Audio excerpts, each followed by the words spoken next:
हर किसी के जीवन में प्रेम से बढ़कर कोई और एहसास नहीं होता। जब जीवन में प्रेम आता है तो इंसान अपनी दुनिया में खोया रहता है। प्रेमी प्रेमिका अपने हसीन ख्वाबों की दुनिया में गुम रहते हैं। उन्हें दुनियादारी से कोई लेना देना नहीं होता है। हमने अक्सर देखा है कि जब कोई लड़का किसी लड़की के सामने अपने प्रस्ताव रखता है यानी उसे प्रपोज करता है तो वह अपने घुटनों पर बैठ जाता है। यह सीन बॉलीवुड से रियल लाइफ तक हमने सब ने कई बार देखा है। पहले यह चलन सिर्फ विदेशों तक ही सीमित था, लेकिन फिल्मी दुनिया के चलने के बाद यह तरीका सामान्य जीवन में भी बड़ी तेजी से फैलने लगा।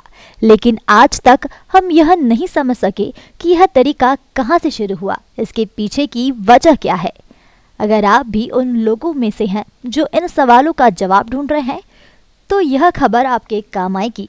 वैसे आपको बता दें कि विदेशों में वैसे ही शादियां तय होती है जैसे भारत में तय होती है, यानी अरेंज मैरिज। दो परिवार किसी कॉमन जानने वाले के जरिए बात करते हैं। कॉमन जानकार दोनों परिवारों को एक दूसरे की टर्म्स और कंडीशन बताते हैं। मामला जमने पर दोनों परिवार राजी होते हैं और शादियां हो जाती है। वैसे इस परंपरा की शुरुआत को लेकर विदेशों में भी कोई लिखित साक्ष्य उपलब्ध नहीं है, लेकिन कुछ जानकारों का मानना है कि यह सिस्टम शुरू हुआ था मध्यकाल में, राजशाही के दौर में, तब जब लोगों को नाइटहुड दी जाती थी।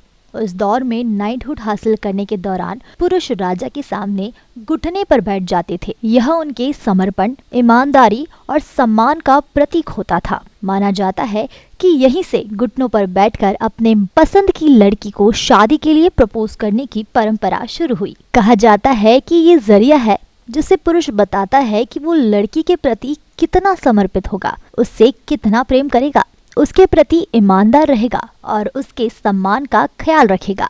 वहीं कुछ अन्य देशों के इतिहास के जानकारों का मानना है कि प्रपोज की यह स्टाइल वादे का संकेत होता था। मध्यकालीन युग में योद्धा कुलीन महिलाओं के आगे घुटने टेकता था। वहीं घुटने टेकना कई औपचारिक अनुष्ठानों के लिए प्रोटोकॉल हुआ करता था। उस समय की कई पेंटिंग में इसकी झलक दिखाई देती है।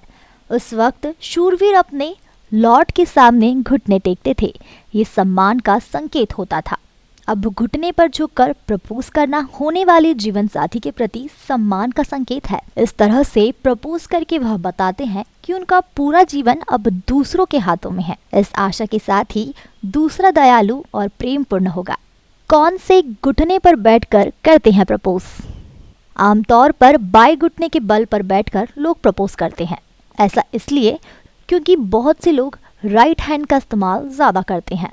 ऐसे में जब वो बाएं घुटने के बल पर प्रपोज करते हैं तो उन्हें राइट हैंड से रिंग बॉक्स खोलने में आसानी होती है।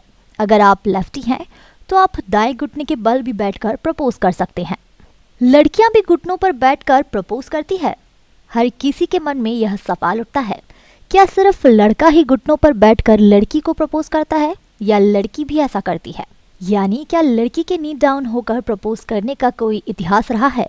इसका कोई खास उल्लेख तो नहीं मिलता है, लेकिन महिलाएं केवल 29 फरवरी यानी 4 साल में केवल एक दिन अपने प्रेमी को घुटनों के बल बैठकर प्रपोज कर सकती हैं।